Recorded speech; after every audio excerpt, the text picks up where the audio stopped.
Hello ma'am, pag-aralan po natin ngayon ang about sa emergency fund. So ano ba yung emergency fund? Itong emergency fund, kailangan natin siyang i-build at least 3 to 6 months ng ating monthly na sahod. So for example, ang sahod mo is 20K.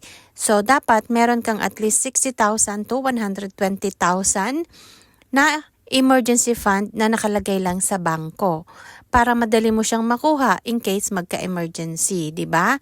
So kasi kailangan natin ng emergency fund para sa ating emergency purpose. So kung for example may emergency ka, nangailangan kang pampagamot, yun yung kukunin mo para hindi ka pupunta sa utang. Kasi kung wala kang fund, kapag may emergency, saan ka pupunta, 'di ba, sa utang? So kaya kailangan natin siyang i-build ng tama.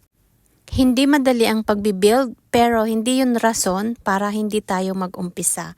Dahil sa pagbi-build ng solid financial foundation, dapat ay unti-unti siya.